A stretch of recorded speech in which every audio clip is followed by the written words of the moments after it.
So we have Dave calling in from California. Mm-hmm. I did not expect to be first, but I mean, before we get started on the topic, would you ladies allow me to just glow at you for a second? To do what? To glow at you for a second. I don't know what that means.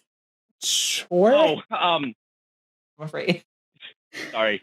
I wanted to tell you.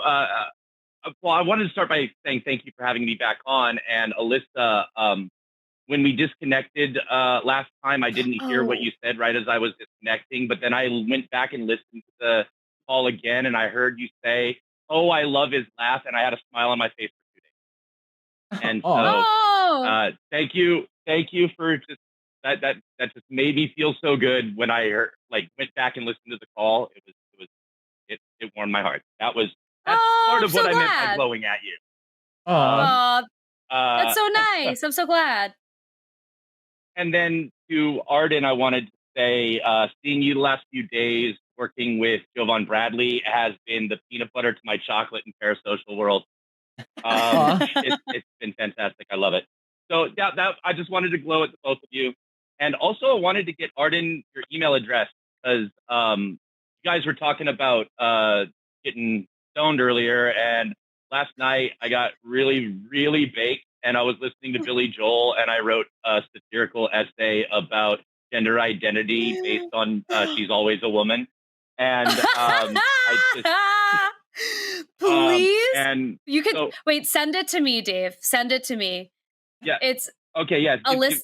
Yeah, I'll put it in the chat also. But it's Alyssa Ljub, like all of my social media at gmail.com. Please send it to me and I'll share it with Arden. Yeah, that's really funny.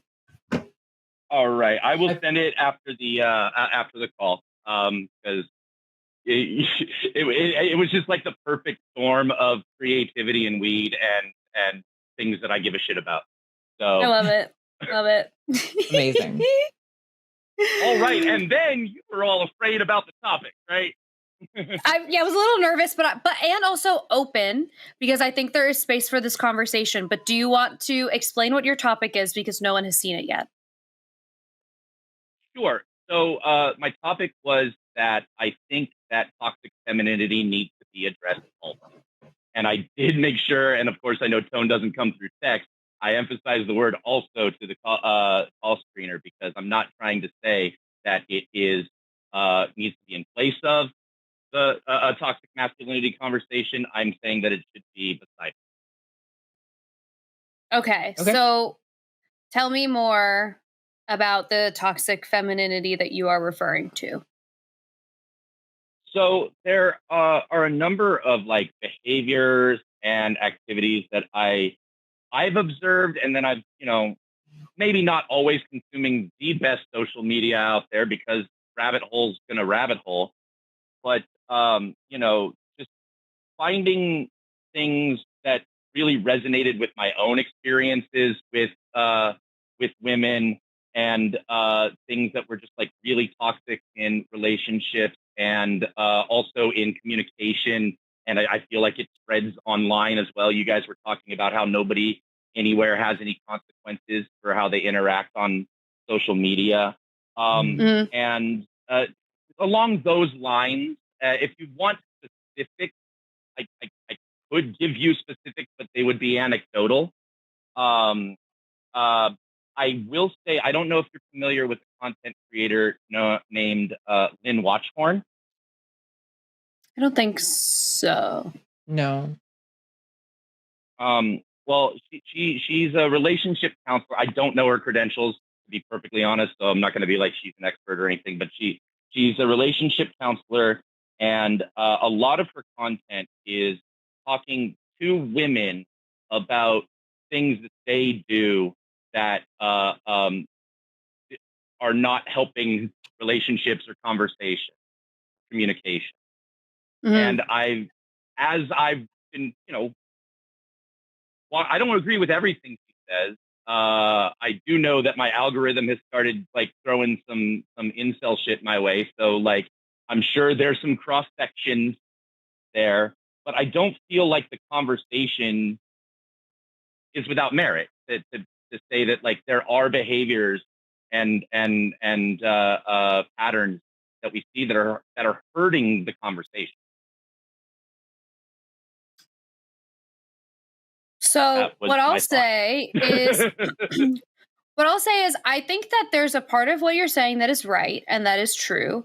And there's also a part of it where there's a reason why when you're going to give examples, they're anecdotal, because as a whole, we still exist in a society that will make life easier for the men around us.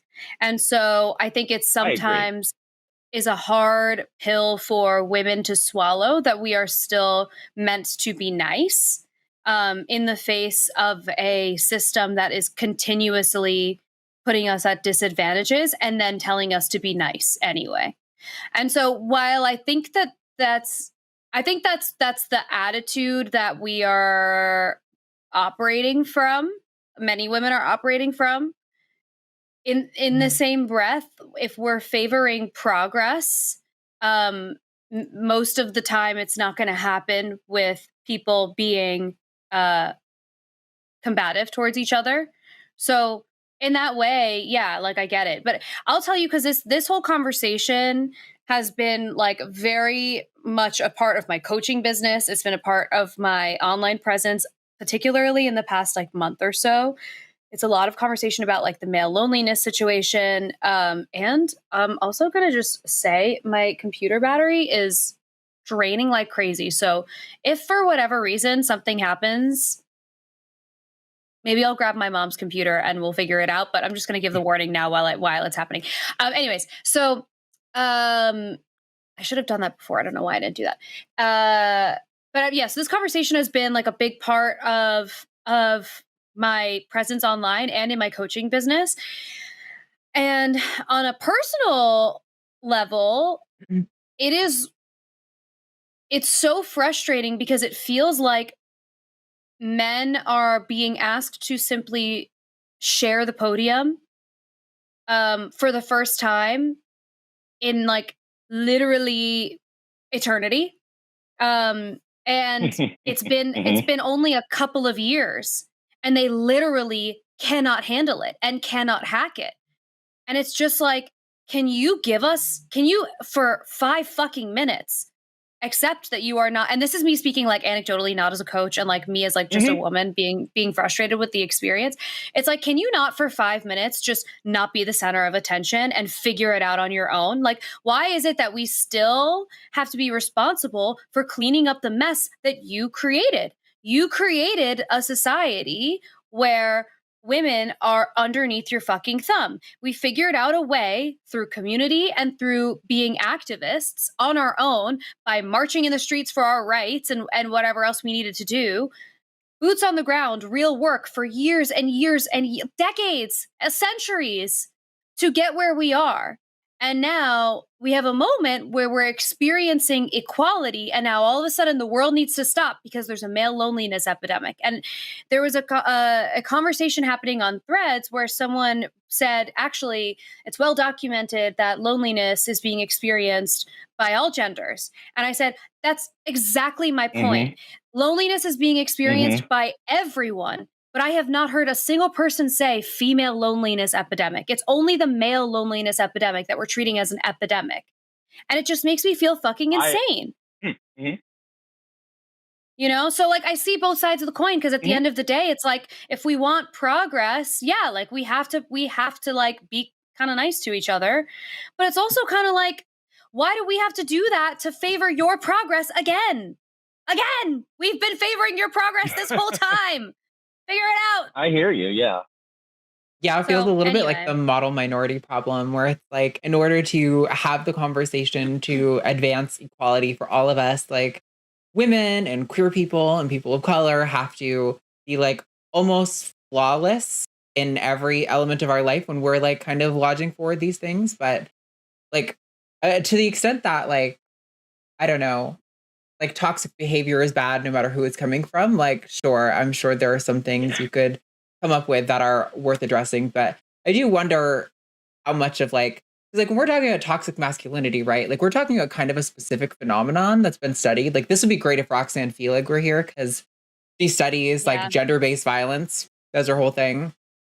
But like, no, we're talking about like, yeah, how it, contributes to gender-based violence and things like, like boys growing up not feeling like they're able to express themselves to their fullest capacity and like how that inhibits their success in certain areas. I'm not sure that I see a similar thing happening to women that is like happening by the structures built for women, right? Because like the toxic masculinity thing happens in a structure that is built by men for men, right? So it's like a male inflicted problem onto other men.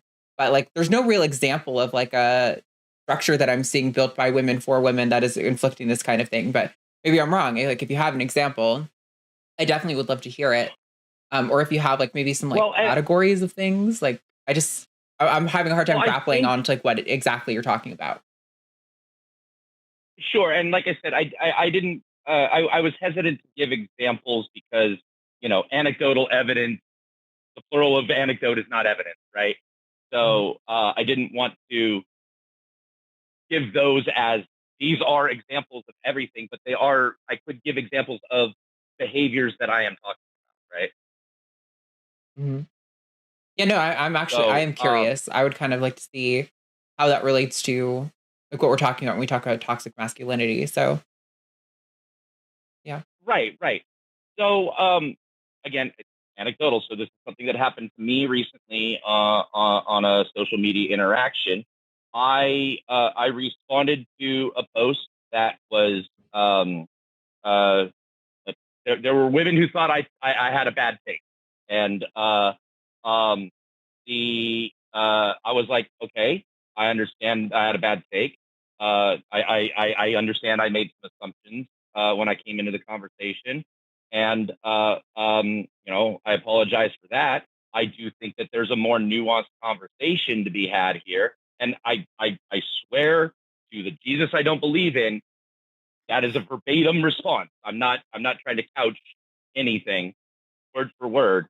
And then I just get a bunch of like, oh, you're sea lioning. Oh, fuck you. Get out of our. It was just like ridiculous when I both acknowledged my mistake and just said, hey, there's a dialogue to be had. And then I just get pounded on by a bunch of women. And then they try to be, oh, 3 women are in the chat telling you you're wrong. Maybe you should listen. And I was just like, okay, but that 3 women having all the same opinion and not having a conversation is still not having a conversation. So totally. But I think there's also of I get it. And it's another moment where I see both sides where it's kind of like, well, was this a conversation that was open to feedback? Like, I think everyone on the internet feels that, everything is open to feedback. And I get it. Cause like if you post publicly, it is, but like sometimes it feels like there is always going to be a man in the room who's going to go, just to play devil's advocate. And it's like, okay, but like sometimes we can just hear the point and like let it live. And like we don't always need devil's advocate. However, again, it's like the internet is horrible at nuance. They will take everything for face value in a way that is infuriating to me because you're right. There is nuance in this conversation. And there's value in having the conversation, but I think it's just that I think many women are really tired of having it. It's like, I want to have these conversations that are nuanced and that involve the feelings and emotions of men and are caring towards men, because I think that will lead towards progress. And at the same time, we have a 30-year-old woman who's hooked up to life support because her body doesn't matter to the men in our government. And we have trans women and trans folks in general whose bodies also don't matter to our government, which is primarily run by men. And it's like, so like, forgive me, if I don't want to hear what people have to say in like a, you know, I think it's just like a lot of hurt and a lot of it's hard to make space for people wanting to like play devil's advocate and have this like open back and forth when it's kind of like, well, the back and forth has literally only gone one way for so long, and we still are feeling and seeing moments where like women are not treated equally. So it's like, why should I share this podium with you? And I think after talking with you ladies, I did gain a better understanding. So thank you. I think Arden hit the nail on the head the best when, and I think maybe I was even mislabeling it as toxic femininity. I think when Arden said, you know, toxic behavior is toxic behavior, I think that's where I was really coming from. And it happened that I was experiencing it in a feminist space and not necessarily toxic femininity. I think that might be a better framing of what I was of what that example was. Yeah, I mean, like, I don't know. There might be some examples of something that someone could call toxic femininity, but even most of the ones that like I can really think of kind of feel like they're extensions of the patriarchy. So it's like hard to like, again, like I feel like it misuses this like toxic femininity, toxic masculinity kind of structure, which talks about like the structure built by men for men that's harming men, right? And that dynamic I just am not seeing present. What you described just sounds to me like the internet. Like I think Alyssa said it. Like it just like people on the internet are just fucking insane. Like this is why I mean, like I had a decent following on Twitter. That was where I got most of like my traffic towards the other things I did on the internet was from Twitter at the time. But I had to stop using it, and I'm so glad I did because it was just like it's useless because that's the kind of stuff that happens all over the place. Every single post, there's people arguing and telling you how you're bad and wrong and didn't do it right or whatever, and it's just like not actually a functional space at all. Whereas I'm finding when I'm having like conversations here on these shows or with other activists, like, you know, in real life or on like a call or whatever, like face to face, those conversations are so different and they're nothing like what you're seeing in like those kinds of posts. Like I think it's a big trap that a lot of people fall into to be like, oh, I saw somebody react poorly on social media. That must represent some group of people in some meaningful way. And it's like, it really doesn't though. Like not only are like low key, like a little bit of like kind of thinking the dead internet theory is like a little bit real. So I'm like, I don't even know that these people are actual people. Like this could be like a fucking Russian bot, you know, happening for all I know. But even if I assume they are, like one person who is a little unhinged and doesn't know exactly how to like converse on a topic, no, it just doesn't really mean anything. Like I really have a hard time attributing anything to that other than like, yeah, welcome to the internet. I don't know. No, actually, I definitely want to thank you. I feel like talking to you ladies helped me reframe some of these things that I've been thinking about. And I guess I just want to wish you a good rest of your day because you have a lot of people to talk to today whose minds are probably not going to change. So we try. Thank you, Dave. I appreciate the kind conversation and bringing up tough topics and all the things. So I appreciate it. All right, and I will send you that the email for that essay because you're going to laugh. Yeah, send it to me, and also send me that relationship coach or expert, whoever you were talking about. Oh, Lynn Watchorn. Yeah, Lynn Watchorn. I can send you. I'll send you her Facebook link in there. Perfect. Thank you, Dave. All right. Have a good talk to you soon. Your evening, ladies. Bye. Thanks. You too. Bye. All right. That was a good first call. I also am beckoning my mother to bring me her computer because I'm very worried about what's going to happen here. No. So that's all right. We're at 17%. So we're just going to. Hey, what's up? I'm glad you enjoyed that clip of people talking to each other. I'm Jimmy and this is Eric. And well, we'd really love it if you would support us. Where can they support us, Eric? Where would they do that? You know, I don't know, Jimmy, because I don't have the notes on me right now. This is too long. Like the outros have to be short. Patreon.com/call the line.